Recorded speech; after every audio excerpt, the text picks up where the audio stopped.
The NBA Western Conference is one of the toughest conferences in sports. However, the Thunder are prepared and well positioned for the ups and downs of this season. How this year will be unlike any other in the NBA. We'll break it all down on Locked On Thunder. You are Locked On Thunder, your daily Oklahoma City Thunder podcast.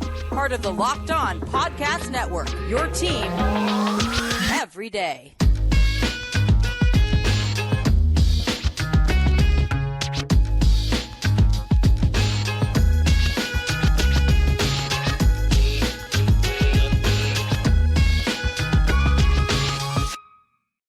Let's get it going on the Locked On Thunder podcast, on the Locked On Podcast Network, your team every day.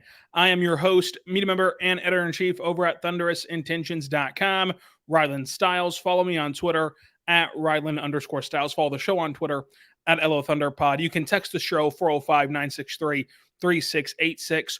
On today's show, how the Thunder can handle the ups and downs of this NBA season, especially in the Western Conference, why the Thunder are built for a very tough Western Conference, and how you should be preparing as fans for the conversation that will come throughout this season. Plus, the annual GM survey was revealed, and there's a lot of details about the Thunder. Today's show is brought to you by Jase Medical. Empower yourself by purchasing a Jase case, providing you with a personal supply of 5 antibiotics to treat 50+ infections. Get yourself a Jase case at jasemedical.com. That's JASmedical.com. You can even text the show again, 405-963-3686. We'll text you breaking news, the starters, quarter updates, what we're hearing at practice and games and everything, as well as moving you to the front of the line on our mailbag podcast and any other listener interaction pods that we do. And again, subscribe, like, review, all for free. So the annual GM survey came out, and this happens on the NBA website, so NBA.com, and they poll NBA executives, and they get their opinion on everything in the world, from something as like niche as who's the fastest player dribbling a basketball to as big picture of like who's the best team in the NBA. And so throughout this, you get a very valuable look at how people that are truly inside the NBA and truly making decisions that, impact the league think about other teams, other players, other coaches. You get it all. And so the GM survey this year heavily featured the Thunder. And so we're going to break it down from the team aspect of it to the individual player aspect of it. And the secret is out on Mark Daigneault. We'll talk about all this coming up as well. But let's first start with the team rankings. So the Thunder were picked as the best young core in the NBA. With 73% of the vote, the Thunder were placed ahead of Cleveland, Orlando, Houston, Detroit, and Indiana. And I think that everyone listening to this podcast agrees with that ranking and agrees that the Thunder have the best young core, but it's just kind of validating to know that NBA GMs feel the same way. Now, the Thunder, here's the interesting part of the team aspect of things. They received votes for best overall offseason moves. They received votes for most fun team to watch.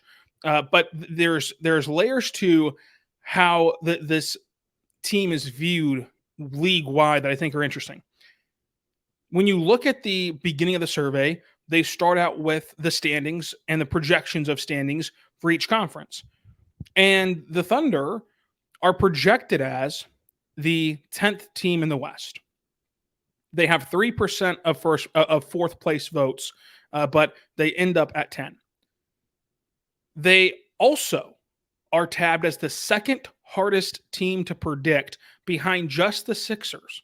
And of course, with Philadelphia, that's an easy answer for number one, because you don't know if James Harden will be there. You don't know what their season will look like, what their roster will look like come opening night. And so they're voted as the second hardest team to predict. They're voted for the 10th spot in the West, but they also got 30% of the vote for most improved team.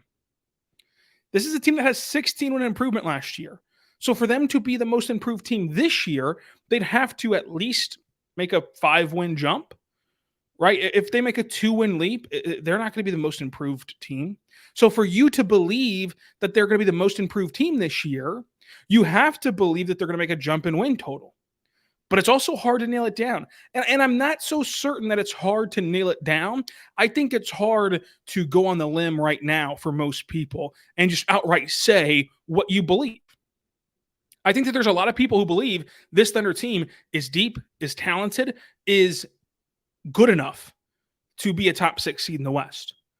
But when you say it out loud, there's going to be pushback of, well, the Mavericks have Luka and Kyrie, and we've seen those two guys dominate the sport. The Timberwolves, they get elevated up this list higher than the Thunder. You see these other teams who have kind of been there, who the Thunder will have to dethrone to get to that top 6 seed in the West. But we understand they have that potential. It's just hard to say it and predict it because there's some unknown variables of how these young players will react to their first season where they have expectations, their first season where people are going to be living and dying with every result.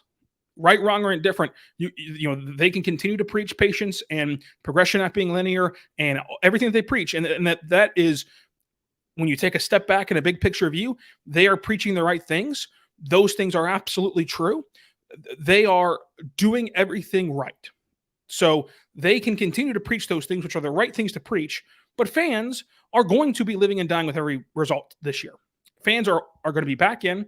You can see it in the engagement that we're seeing with this team, even in the first preseason game. The fans are back. The expectations are back. And so this is the first time where players are going to have to endure that, so to say.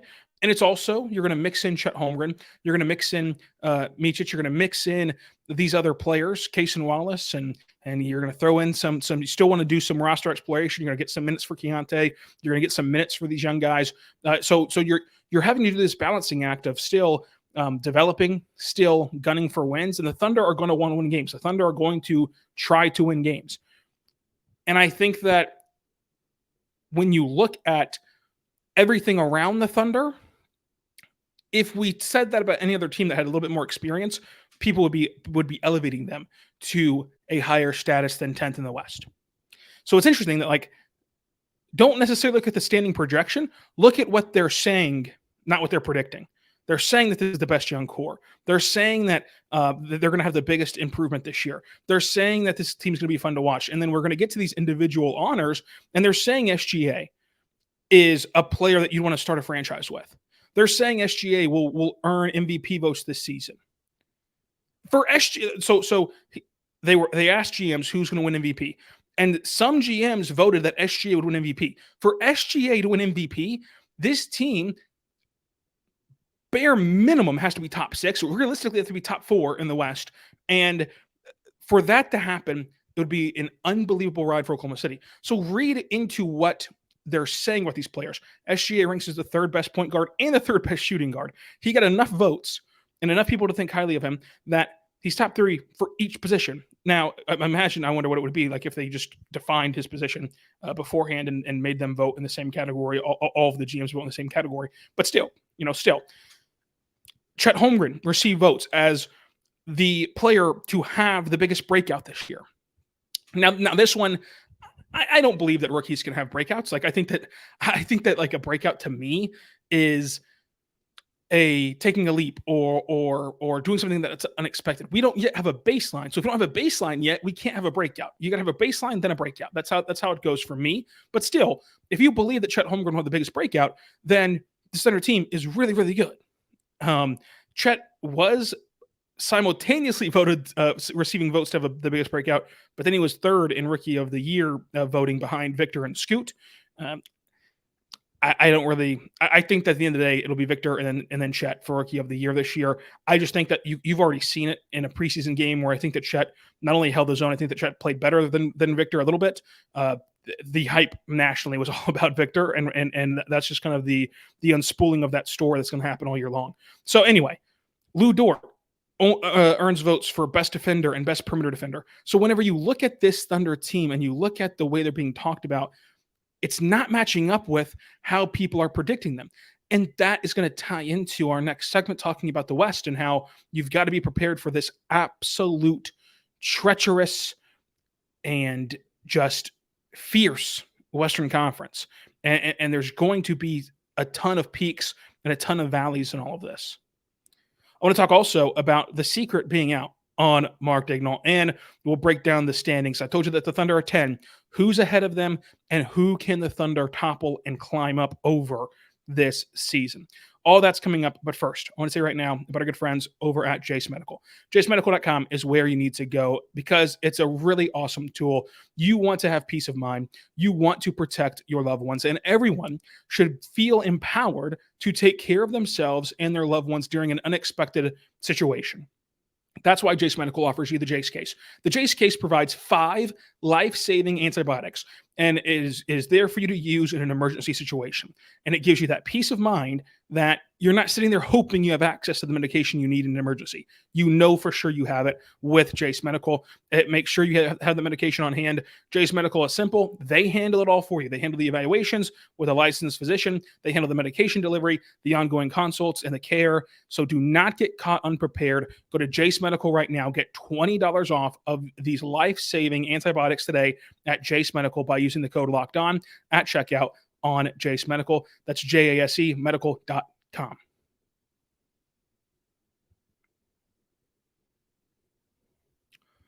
We're back on the Locked On Thunder podcast, on the Locked On Podcast Network, your team every day. So we've talked about how this Thunder team is discussed, and still they're projected to be a play-in team, and ESPN put out a model where they're projected to be 11th.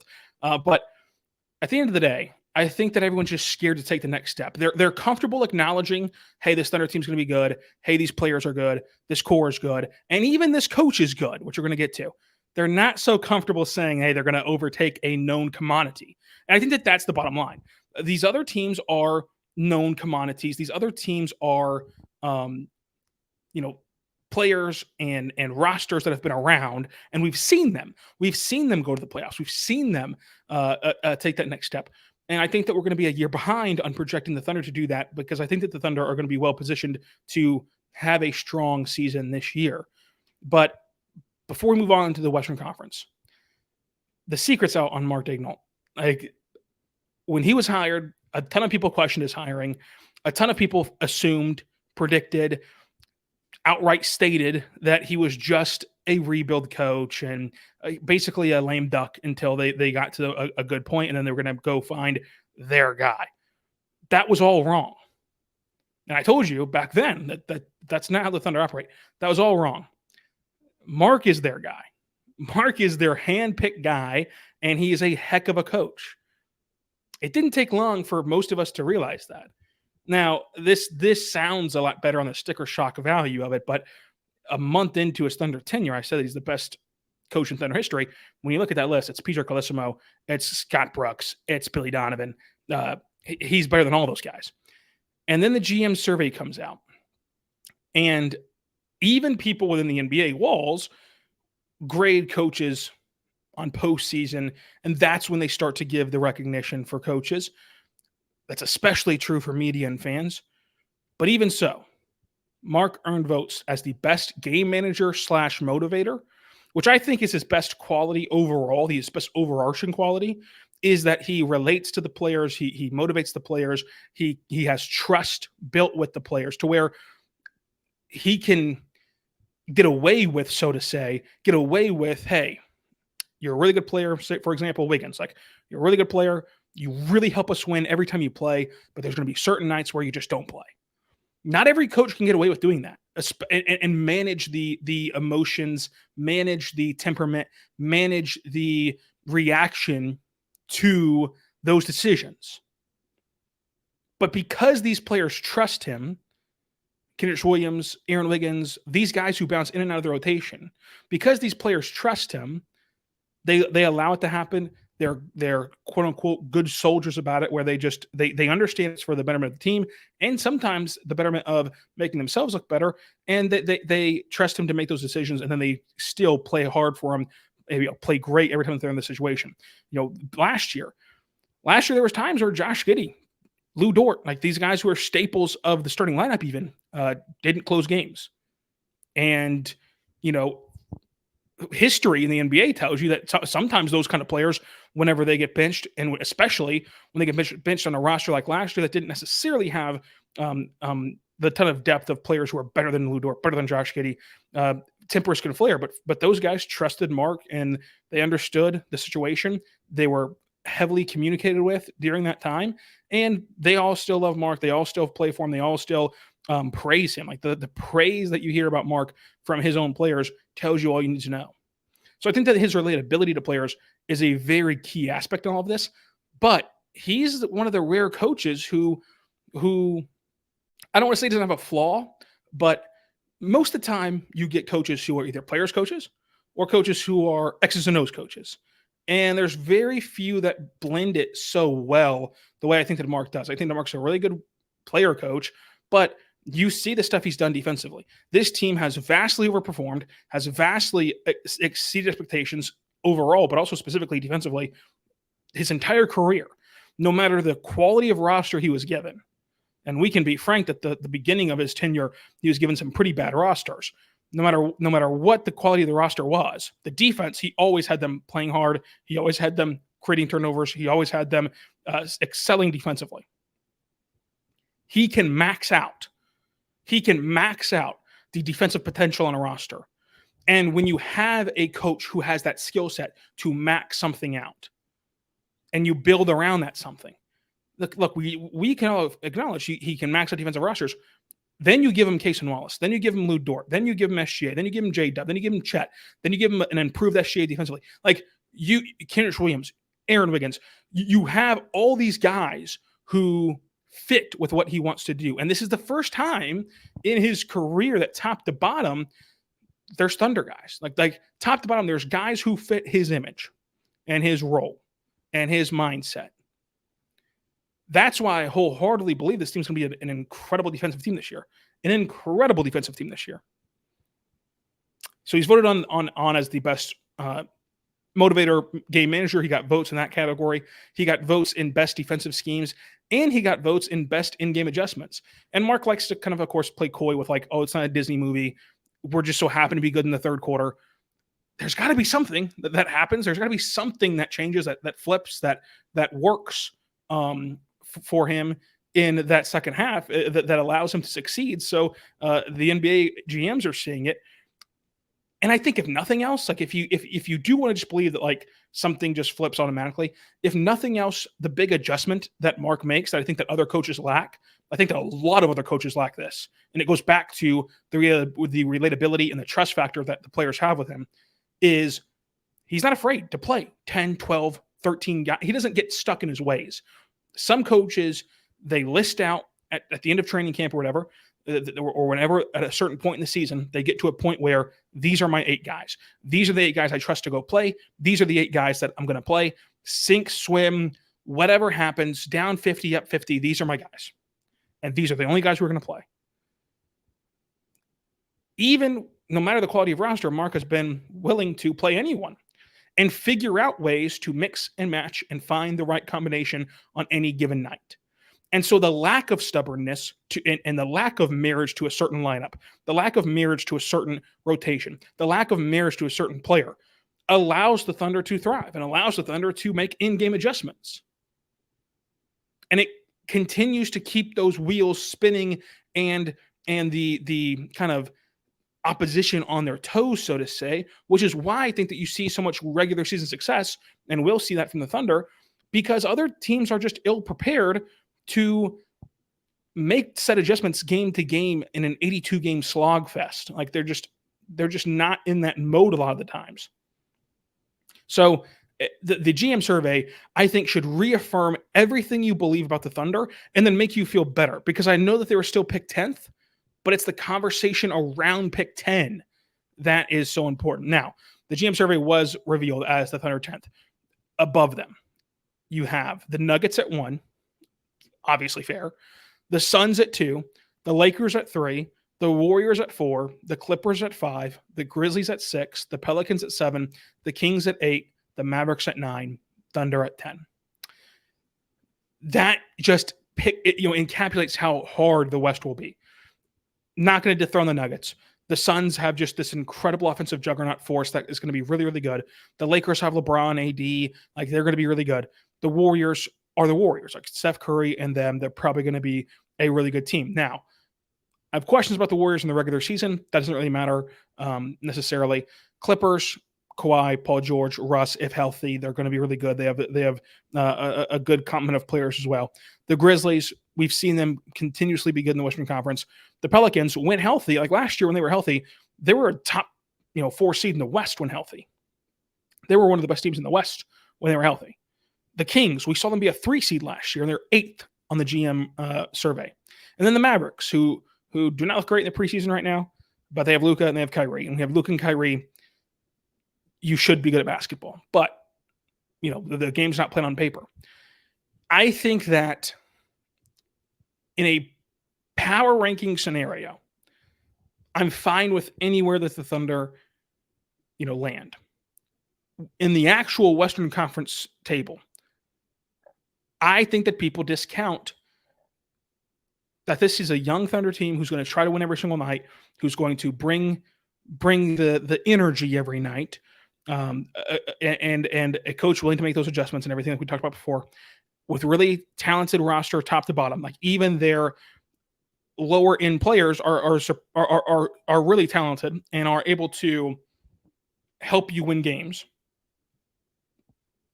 And I think that it just does not get enough credit how in this modern NBA, just the sheer willingness to try to play to win a game every single night will bank you some wins. Like we'll bankroll you a few wins.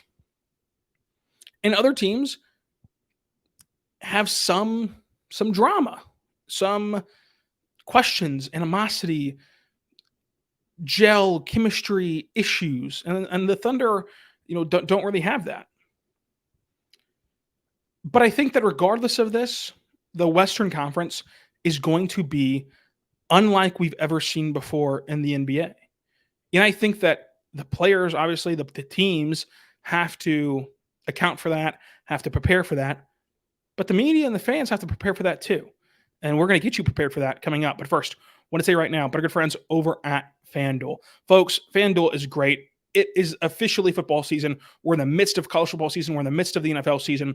And FanDuel is the number one sportsbook in America because right now, new customers can get $200 in bonus bets guaranteed when you place a $5 bet. So you put that $5 bet down, win, lose, or draw, you get $200 in bonus bets. If you've been thinking about joining FanDuel, this is the time to do it because you've got football, you've got basketball, hockey started, you've got the heat of the MLB playoffs ramping up. You can bet on spreads, prop bets, over-unders, and more. FanDuel.com/LockedOn. Get started today at FanDuel.com/LockedOn. $200 in bonus bets for you, win or lose. And when you go to FanDuel, if you're just an NBA person, I totally get that. You can bet on preseason games if you want to. You can already bet on opening night games. So, for example, the Thunder opening night, they're going to open up in Chicago. The Thunder on the road, if you get in right now, 1.5 underdogs. So you can bet on the Thunder to win, but you can also bet on awards if you feel very confident in someone winning MVP or Rookie of the Year. Chet for Rookie of the Year is plus 270. So check that as well at FanDuel. So go to FanDuel.com/LockedOn. FanDuel.com/LockedOn.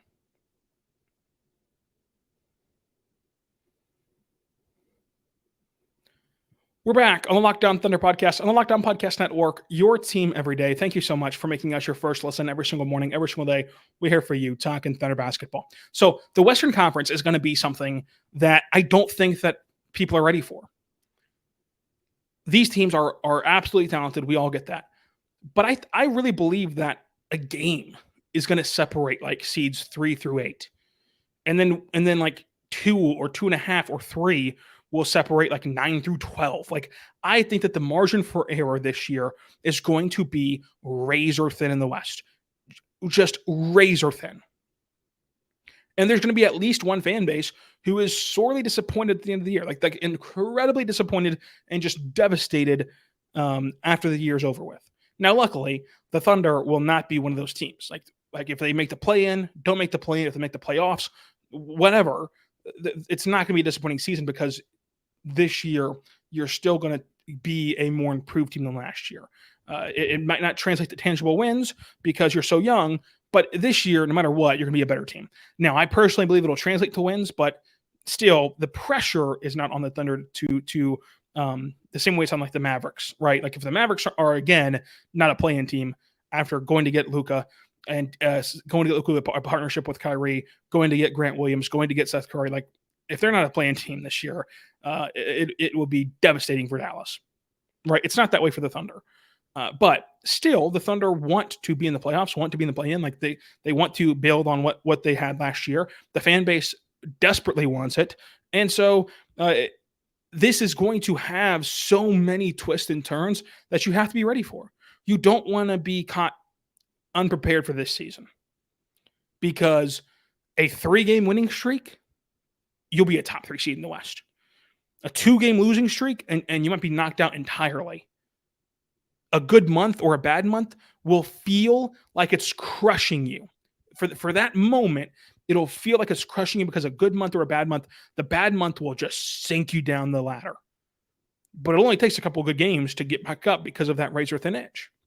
And so when Sam Presti said after the year this year that the sky falls on every NBA team twice a year and it's how you respond to that kind of defines your season, when that sky does fall on every Western Conference team this year, it will dramatically shake up the conference. It will dramatically shake up the season. And so there's going to be heavy peaks and heavy valleys this year, I think, in the West. And I think that fans, just as much as the players, have to prepare for that because there's going to be moments where you want to freak out and you want to just curse this rebuild and just think that it's all a failure and freak out about what the future holds. There's going to be moments where you feel like this team can be a legitimate force in the playoffs. There's going to be both of those things that happen from October 22nd through April 5th, whenever the season ends or whatever the date that actually ends. So you have to be prepared to ride that wave and try to just keep it in perspective of you're never really going to be out of it. I can't really see a world where the Thunder or anyone else who has aspirations of making the postseason are ever out of it until the final day. And so it's just going to be how you respond to that. Now, I think that the Thunder are in a really good position. And I think that they're ready to be a team that I think can be a top 6 seed in the West. Because in the regular season, I don't really buy into this young team thing. In the playoffs, I totally do. I'm a firm believer that in the playoffs, you cannot expect a team this young to achieve much. You just have to take it all as icing on the cake. So if they do achieve a lot, that's fantastic. But if they don't achieve a lot, it's not damning on what they are able to do long term. Now, in the regular season, I think that anyone can win any night, and that if you're good enough, if you're prepared, if you're executing, you can win. Playoffs, I believe you have to go through the battles. You have to go through the experiences and learn how to play the same team 7 straight times, how to handle a situation where they're actually game planning for you. And a lot of the times these NBA teams are not necessarily scouting and game planning and implementing things specifically for a specific team because you're going to be in Toronto the next night. Yeah, you're not going to see it tonight. You're going to go play a different team tomorrow. So you're more worried about internally, how do we get better on what we want to achieve versus how do we stop them? And so, but in the playoffs, it flips where it's like, we are going to stop them and take away what they want to do. Now you've got to find a secondary thing to crutch on. And that's why I think that the playoffs experience matters. Regular season, I think that you can just win. We saw last year, the Thunder team was a historically young team, and they made a 16-win improvement without their only top 5 pick of the rebuild. So I believe that the regular season, the Thunder will not be able to, will not be crutched by or hindered by their youth. I believe that the Thunder are going to try to win every single game, and they're not going to load manage, and they're really going to try to win. And they're incredibly deep. I think that people are a little bit scared to talk about how deep the Thunder are, and we're only talking in the scope of the regular season, mind you. So that's why I say power rankings. I don't mind any power rankings where the Thunder fall in the scope of the regular season of the 82 games with a coach who's willing to flip through the Rolodex of the roster. I have a hard time believing that he won't be able to find 8 or 9 players on a given night who put you in position to win basketball games. Now, the ball's going to bounce differently every single night, and it won't always bounce your way, but you'll be in position, you'll be within striking distance more often than not because of the ability to just flip through that kind of depth. I think that the preseason game told us a little bit. Obviously, it's preseason. It does not matter at all. But let's say that last night's game happened on November 7th, right? It's the real deal season. And SGA's out, Mitchich is out, Poku's out. You still feel really confident in the rest of this roster. Like, if you showed up to a game and you saw on the Jumbotron, the new fantastic Jumbotron, by the way, the injury report, and it's like, hey, these 3 guys are out. You wouldn't just look to the left and say, hey, we got to go. It's over. No shot to win. Just pack it up, right? Like, you still feel pretty confident in the rest of these young guys. And so that really helps them at all. That really helps them moving forward. And I think that while you can't withstand massive injuries, because no team really can, like if SGA or the core misses a huge chunk of the season, right, it's not going to be good. We've seen this team weather storms on a lesser deep team than last year. Like last year's team did not have the depth that this year's team has. And you withstood losing Pokusevski and Jeremiah Robinson for months. And I'd argue both those guys, you lost them for the year. When they got hurt, when Jerry got hurt in Dallas, when Poku got hurt against San Antonio before the New Year's, you lost those guys for the season. They came back. They technically played. They were never the same. They were never even close to the same player. Their season effectively ended that night. And then Kenrich Williams, who was a part of some of your most successful lineups, you lost him for the season.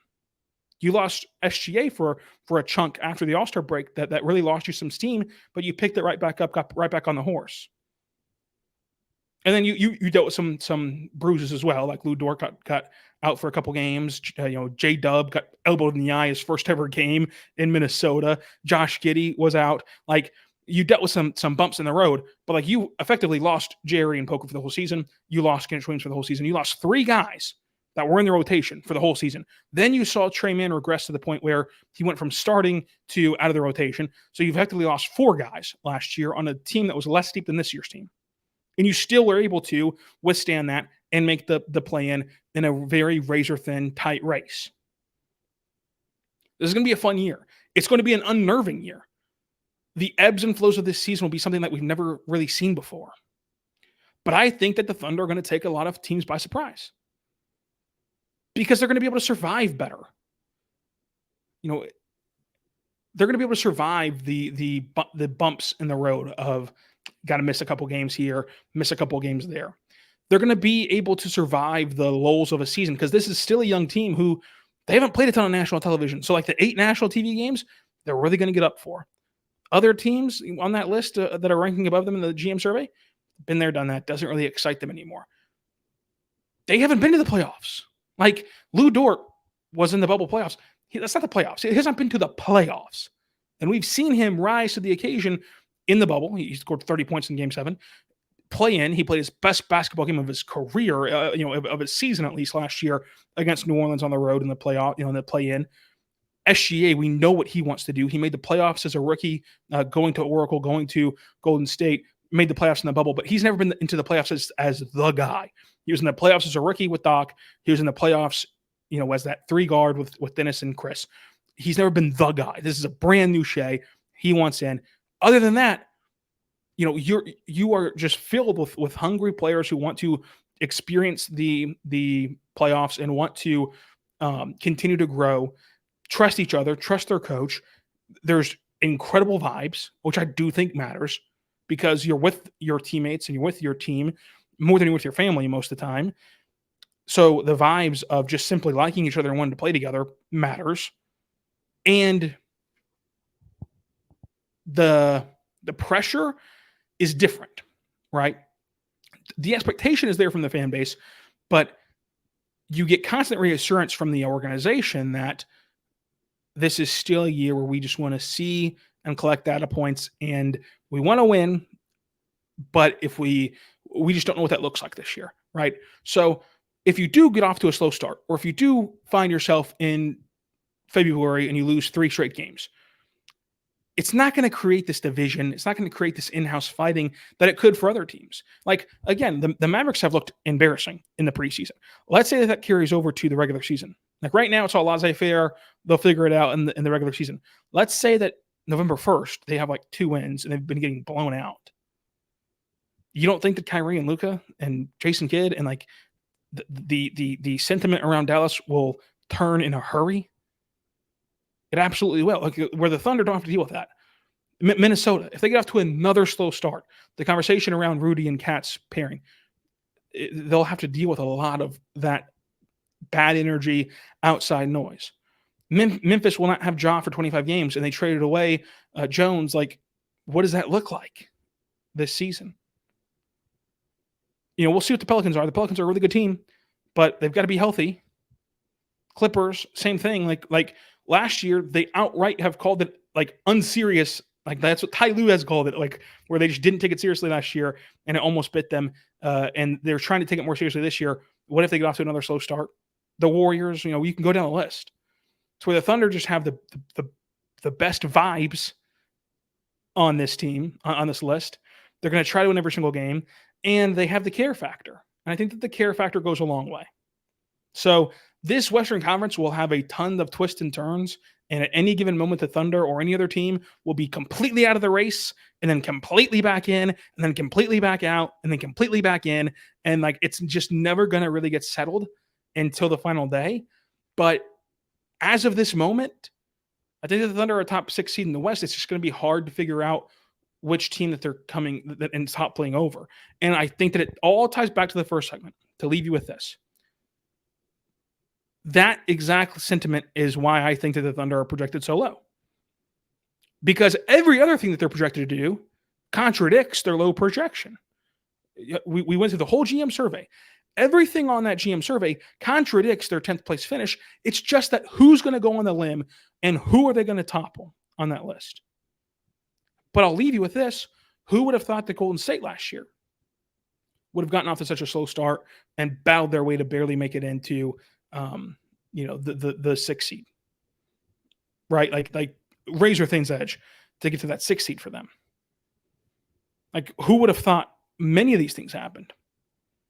So I am interested to see what this looks like and what this season has in store for everyone, including the Thunder. We're going to cover it all on the Locked On Thunder podcast every single day. Subscribe for free across all podcasting platforms so you never miss an episode. And until tomorrow, be good and be good to one another.